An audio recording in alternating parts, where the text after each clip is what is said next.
Live. Hello, everyone. Today is a GG Conversation, July 16, 2020. My name is Julie Payette. I'm the Governor General of Canada. We have been fighting the invisible enemy, the coronavirus COVID-19, now for more than 4 months. Because we applied discipline and really strict measures, we've been able to diminish the transmission, and we're now carefully reopening. But as we see throughout the country, there are still outbreaks out there.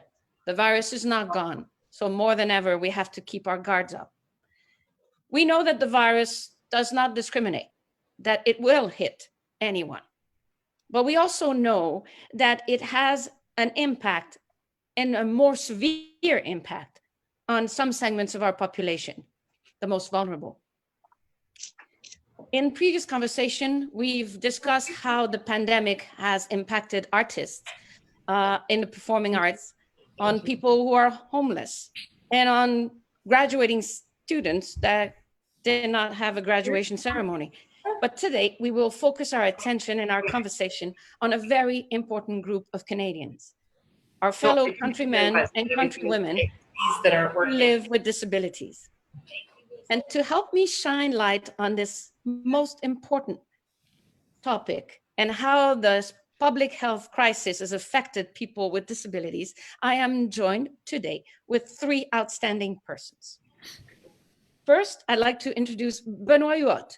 Benoit is a Paralympic swimmer who has won 20 medals for Canada, including 9 gold in Sydney, Athens, Beijing, London, and Rio.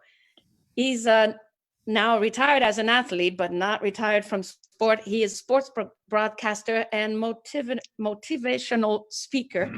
He's a member of the Order of Canada and Knight de l'Ordre National du Québec. Welcome, Benoit. Good. Happy Thursday, Your Excellency. Good to be here. Yeah, there's nothing I can do about that. No. The other person that I would like to introduce is Monsieur Al Etmansky, who's joining us from beautiful Vancouver, British Columbia. Mr. Etmansky, Al, is an author, blogger, community organizer, social entrepreneur, and until recently, the co-chair of the federal government COVID-19 Disability Advisory Group. I think we're going to learn a lot from Al. Al is a parent activist in the disability world since his daughter, Liz, was born with Down syndrome in 1978. Al is also a member of the Order of Canada and a recipient of the Meritorious Service Medal. Hello, Al.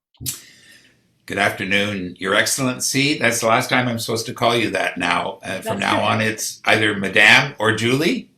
Julie will be great. Thank that's going to be hard for me, but I'll try. Whatever suits you will suit me, that is for sure. And last but not least, I would like to introduce Barbara McDougall.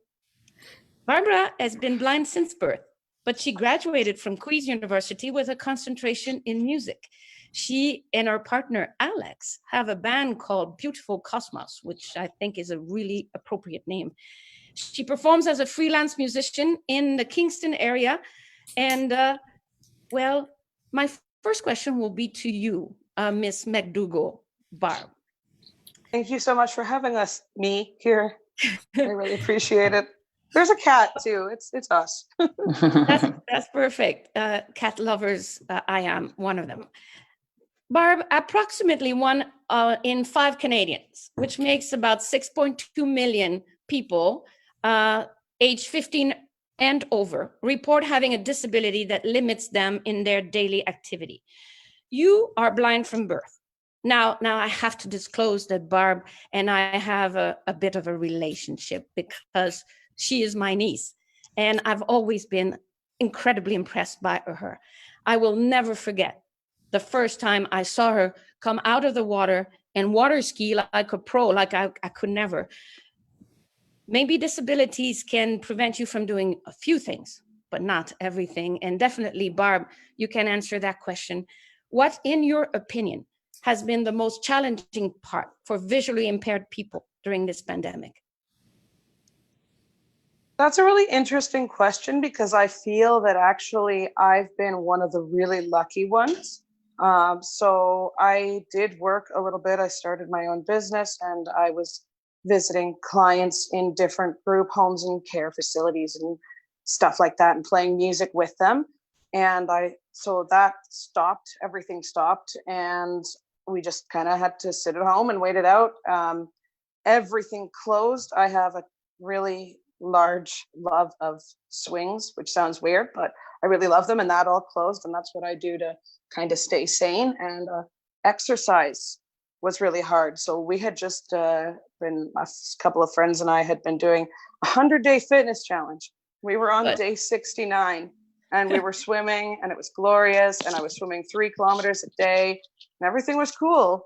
And then COVID happened and all pools closed and everything stopped. And even walking became hard because you have to social distance. And in order to social distance, you need to be aware of everything, hyper aware. So I think for me personally, the exercise, like really having just got a really good momentum going, having that stop and having all of my work kind of grind to a halt. This was the first time in a really long time that I've had sort of good forward momentum, and that it all just went stop. But So- there's something else, Barb, with visually impaired people, is that you need the touch sense. You need to touch things in order to figure out a number of things. But the problem with touching, especially if you're out there outside of your home, is you will touch things that have been touched by others. So how do you make sure that you don't, you're not more vulnerable to contracting the virus? I don't go out.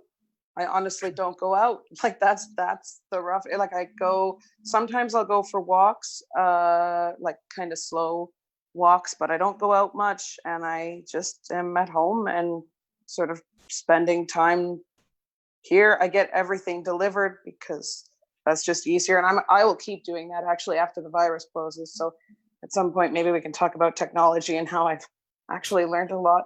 Bite me. Sorry. I've actually learned a lot during COVID as well, but that's not what you're asking me right now. So the answer is really, I don't go out and therefore I don't expose myself.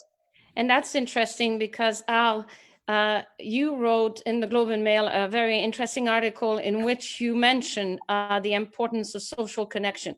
And particularly for people who are confined and might not be able to come out at all. I mean, most of us were able to take walks or to do other things. And even though people with handicap or disability may not be more vulnerable to the virus itself, they're more vulnerable to some of the other aspects and impact that the virus has brought to them. Can you tell us more about this? Yeah, thank you for asking that question. I mean, I would say generally we've learned through our work with Planned Lifetime Advocacy Network is that one of the biggest handicaps experienced by people with disabilities is their social isolation and loneliness. Of course, this is not true for everyone, but it's true for many people with disabilities. So the pandemic and the admonition to stay isolated and removed from anywhere where the virus might find you means that people are doubly isolated. And our service delivery system wasn't set up to change its pattern of support.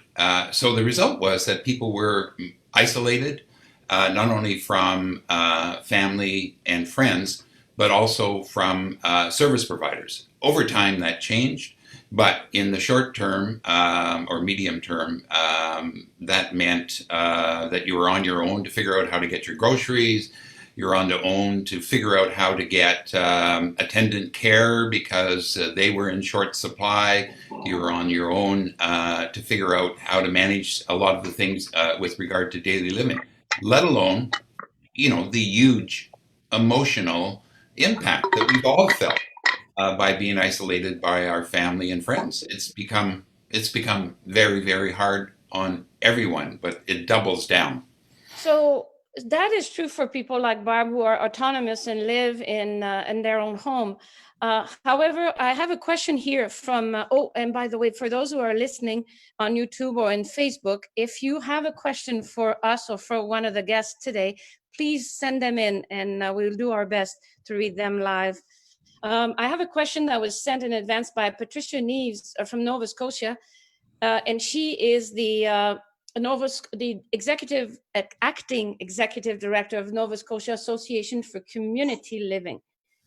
And she's saying that, well, we've seen that in places like senior or old care homes, we've had more outbreaks of the virus. So it's better to not be within these institutions. She's asking, how can governments help to deinstitutionalize Canadians with disabilities and provide them with suitable, supported community housing, or to be able to live autonomously at home? But then we can't leave them there. There's a bit of a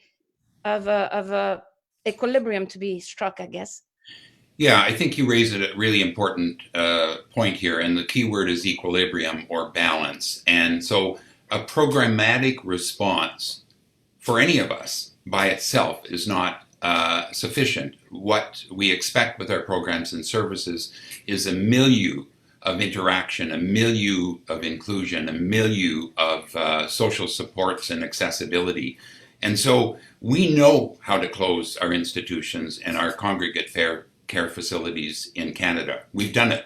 By and large, we've done it for most people with disabilities now in Canada. So we know how to do it, and I think there's lessons there for the long-term care system. What we also know is that simply changing where people live from an institutional environment to, let's say, a group living or an independent or some kind of semi-independent supported housing by itself isn't sufficient. What has to happen as well is the connections into the community. You need community connectors, bridge builders. We call them facilitators who ensure that somebody doesn't remain isolated in the community the way they were in the institution. It's not hard to do. We know how to do it, but it needs a commitment. Right, particularly in times of crisis. And are we doing it enough? No. No, we're not. There are many people with disabilities still living in long-term care facilities. And there, as we've talked already, there are many people with disabilities who are isolated. I would say, without trying to, cast a negative pall on the conversation, that in the main, most people with disabilities, and indeed their parents or their family members and those who love them, are feeling ignored and rejected and are in despair as the result of the poor response from our governments to their situation, to financial situation, health situation, and this whole issue of mental health. Totally. May I add something? Sorry. Absolutely, Barb. Sorry, so I was just going to say, as I mentioned before, I do some work with people that are in these long-term care facilities and people that are really not part of the community. I have only one client right now, and she is a young woman who has significant behavioral issues to the point where they won't even let her go to a lot of the camps for people with intellectual disabilities because she's just really struggles with behavior stuff, and nobody kind of has any place for her, and she gets forgotten and left, and she's with kind of one support worker and her mother. So I just sing the same 10 or 12 songs with her 3 days a week for an hour, and it's not much, but like at least it gives her some routine, and I want her to be remember that she's got at least someone. And I think, Barb, this is a key point. And Benoit, you are a Paralympian. And of course, in the Paralympic Games, there's all kinds of levels. There's a strict way in which they categorize the different athletes for the different competitions. So there's, of course, a very wide range of disabilities. You've been an outspoken advocate for people with disabilities. And how do we ensure that no one is left behind? Yes, and it's a little bit of in the same lines of what Barbara and Al were saying, in a sense of sport is getting back to a normal somehow. We get back to training. For example, at the pool, the athletes are now swimming one by lane for a certain number of minutes per day. But at least we're getting back to sport to a more normal routine. However, it's quite difficult. It's quite challenging for some of them. Some of them in parasport in general, they with more severe disability could have a potential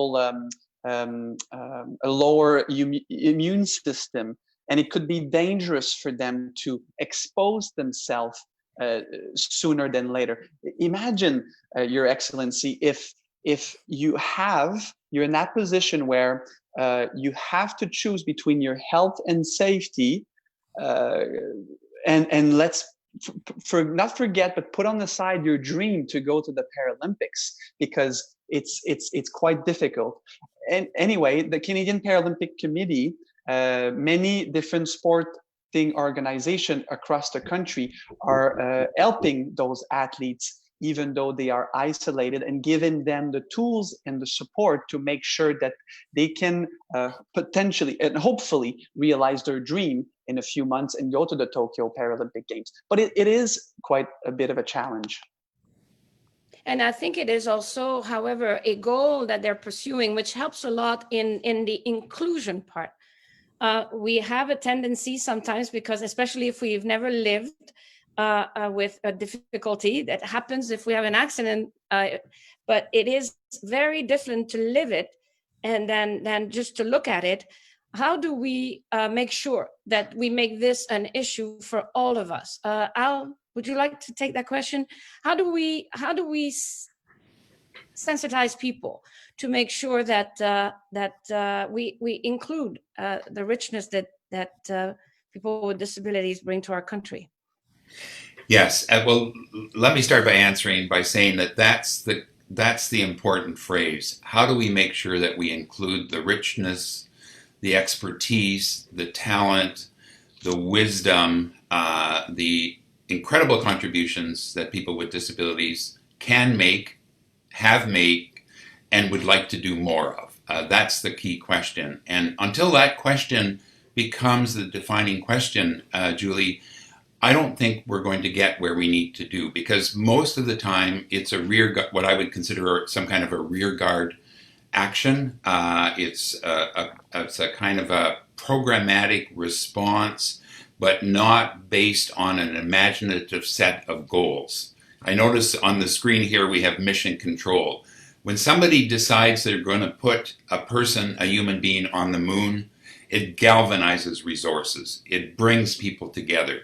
We don't have the equivalent of that putting a woman on the moon, question for people with disabilities. That's the defining question. In that regard, I think it's a job for two groups of people. The first is within the disability movement itself. You mentioned 1 in 5 Canadians.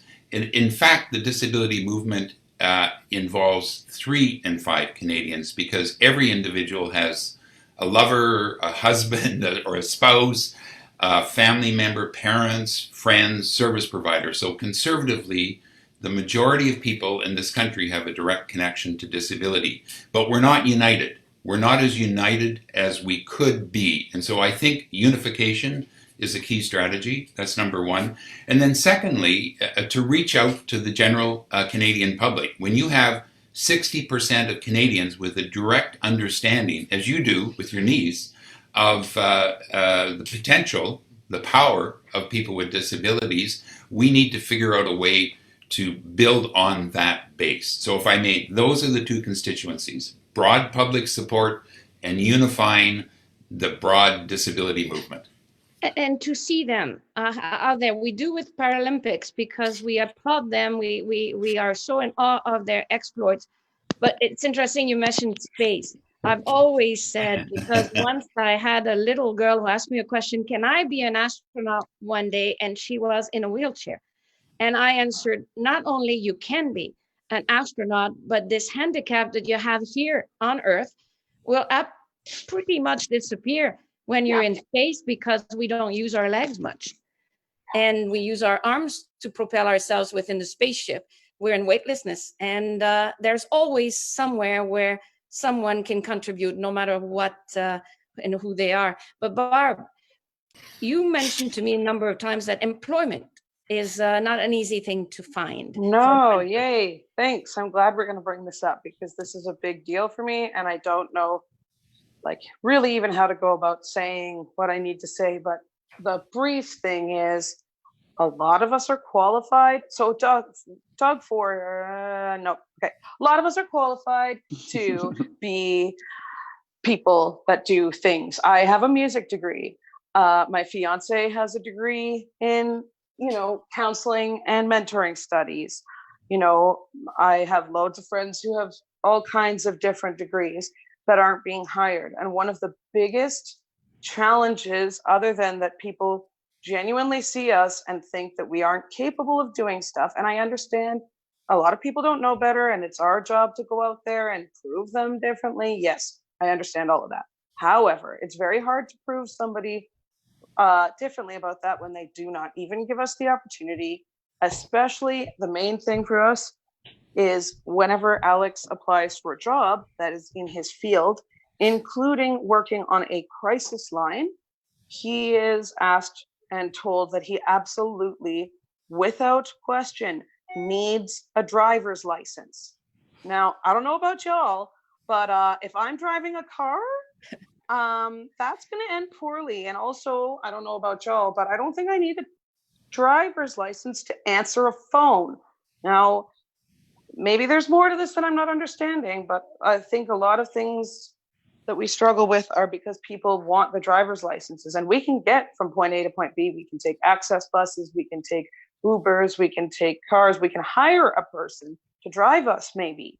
Like, there's loads of options, but they really are steadfast on this. You need a driver's license. So that in and of its, and then, in the same paragraph that it says that, if you're a disabled person and you need any accommodation, please let us know, but they will not accommodate that. So that's really been a challenge. And that's why Alex currently is a phone psychic, because they just hired him and he ends up, getting to counsel people. He's not really predicting people's futures so much as like just being there and listening to people and actually using his counseling skills. But unfortunately, when he goes into that master's, they won't see the psychic lines as actual relevant experience. So he's going to have to write a whole huge case for that as well. So just little things like that. There are small barriers. They're small, but they're huge barriers for people with disabilities, and that can have an impact on morale and on inspiration or ambition. Benoit, actually, someone sent us this question specifically for you because they wanted to know how you got motivated to train as an Olympic, Paralympic athlete. But the question that was sent to me by Ron Schillen, who is the founder of Math Science Group. I did a bit of a science teleconference with him. He says, what advice might you offer to young people that live with limitations and might feel not as good as others? And how do you boost their self-confidence? Well, it's a very good point.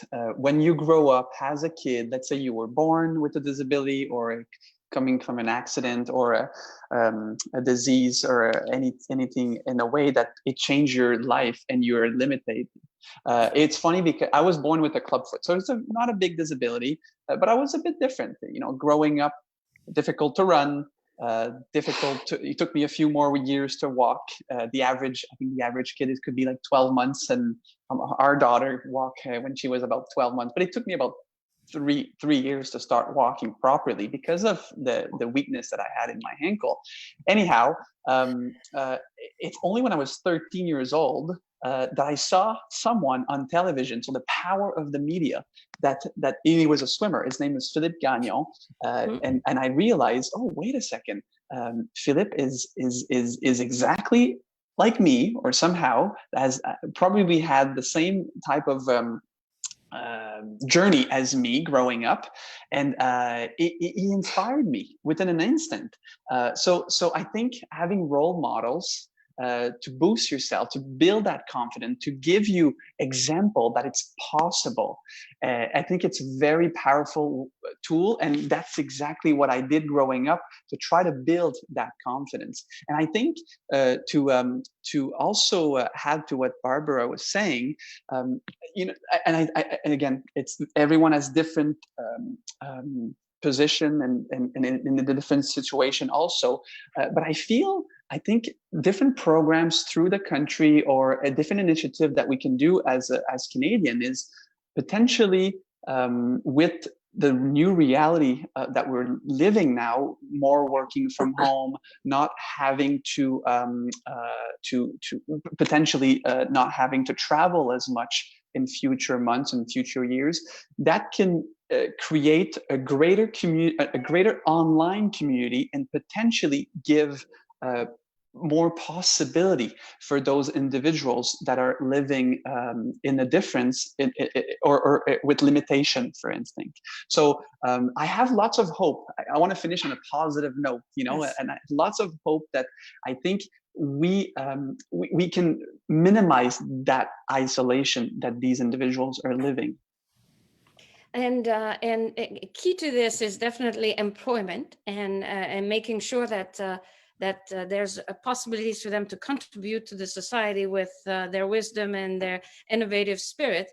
But there's also the fact that technology can help. Barb, I'll come back to you in a minute. First, I'll go to Al, because we know that many of people who live with disabilities require service, essential services from other people, whether it is to go from their bed to their wheelchair. Already in regular time, they need this service. In times of crisis, it could be very frightening to find yourself in an autonomous situation, but not sure if you're going to receive the services that you need daily. Is a push for technology, or for ways of, again, breaking down that isolation, yet in giving people the chance to live where they want to live. Mm-hmm. Yeah, I think that's a very important consideration. The new technology, I mean, I see the benefits almost daily in the way my daughter engages with the world. So I think there is definitely a role for technology. What we have forgotten, and which became abundantly clear during this pandemic, is that many people can't afford even the basic technology. And so when we began to imagine our service provider apparatus, and when we began to look at providing natural support, we were actually in a situation where people didn't have iPads, didn't have good internet. And so we have a fundamental issue here with all of our solutions, which is the profound poverty experienced by people with disabilities. So, I mean, if I could just slip back into your previous set of questions, is that none of us gets where we are in this society on our own.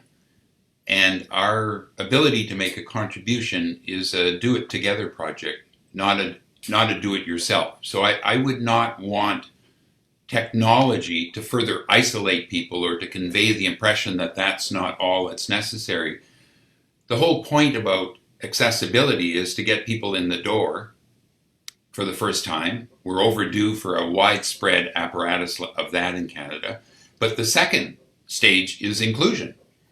And that means not that we do this begrudgingly because all of a sudden we're going to finally offer it to people with disabilities. It's because all of us make our contributions because society has figured out a way to support us. So the supports of people required by people with disabilities, technological or otherwise, are just a different set of supports.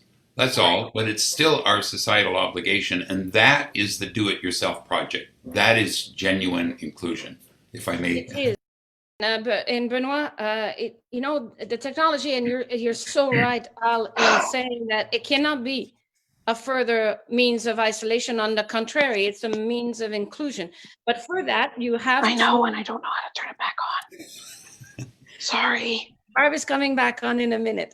And actually, that's exactly my point, is that first there is acquiring the technology. adapting the technology depending on what disabilities, and then having the technical support. You're back on, Barb. Well done.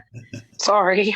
And it's exactly what we're living it's now. exactly what I'm saying is it's the same for people. We were talking with the isolation of older people. If we provide them with iPads, but we don't provide them with daily Internet. technical support, then Yep. they might be struggling and using the iPad, and it will not be useful.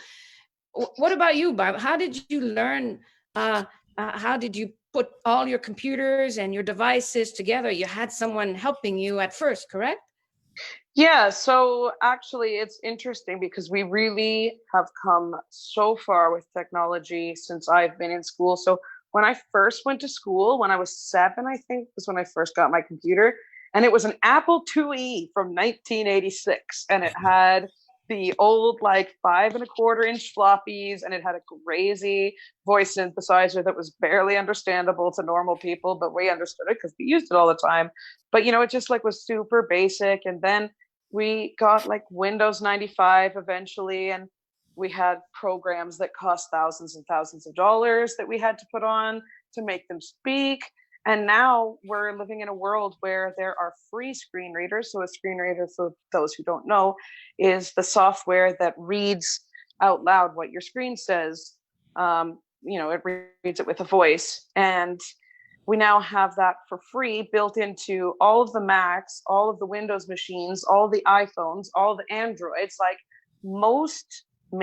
a lot of mainstream phones and computers are now accessible and a lot more affordable than ever before. There's still definitely challenges, and still like things are quite expensive. And we as disabled people, like Al said, don't make the greatest amount of money. But it is certainly a lot more affordable. And actually, I've really loved the technology because I've been, as a blind person, actively using things like voice chat.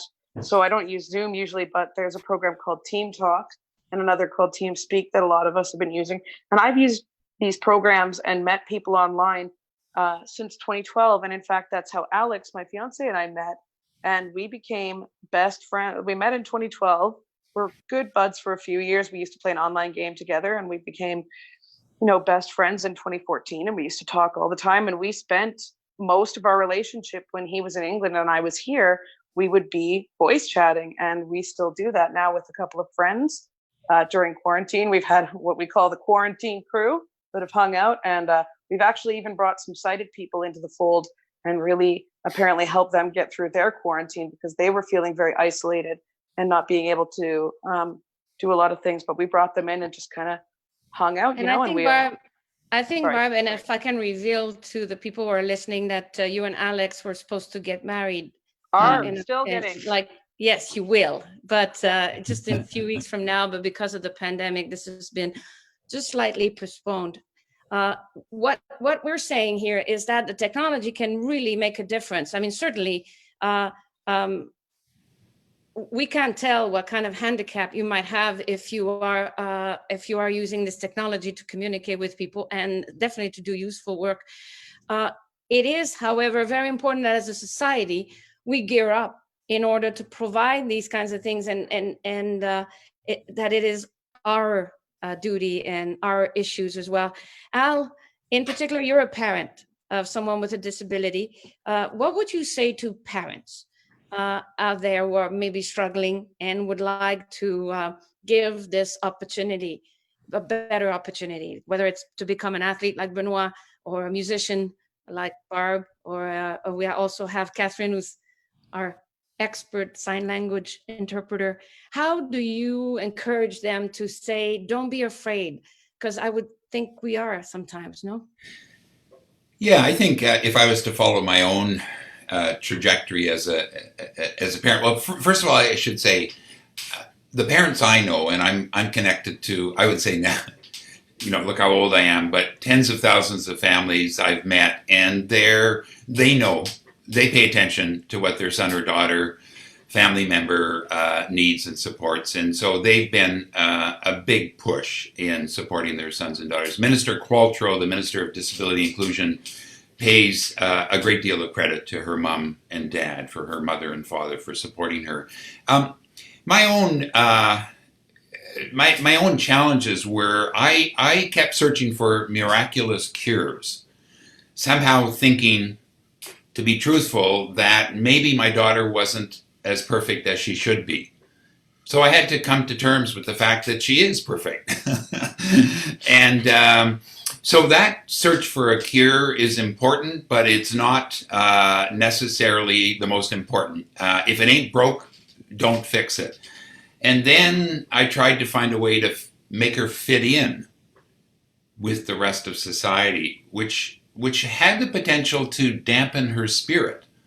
So if I was talking to parents, I would say, help your son or daughter flourish as magnificently to coin Barbara's group's name, Into the Beautiful Cosmos. I know that sounds maybe a little rhetorical, but it's really critical, in my view, to watch the gifts of our children develop. And everyone has a gift, including our sons and daughters with disabilities.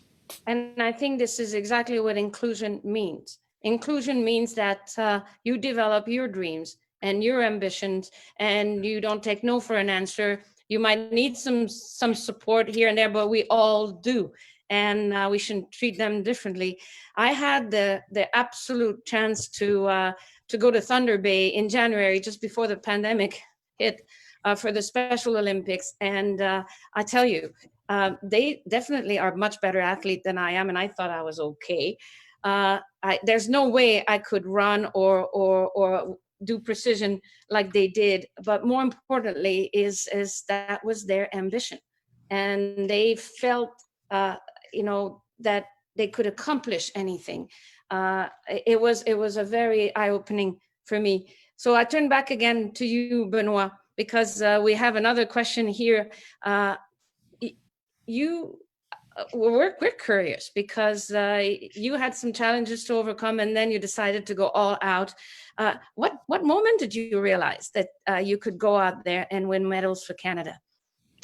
Well, it's the dream started in I was a very active kid, wanted to find my way. However,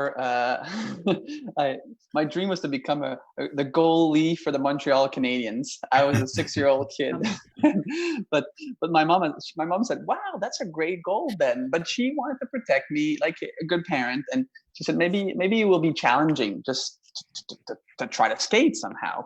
And so she supported me. We went to the store, bought the ice, the how do we call them, the skates. We went to the arena, and it took me 2 minutes to realize that my mom was right. They are often right, and it was very challenging for me to skate. But it was in 1992.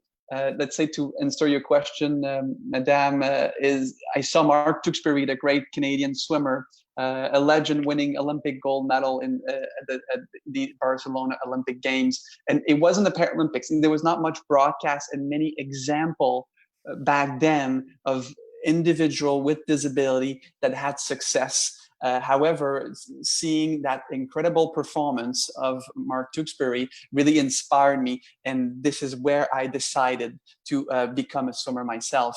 And a few years later, well, I met Philippe Gagnon and saw someone that probably had the same journey, like I said earlier, and became a para-athlete myself.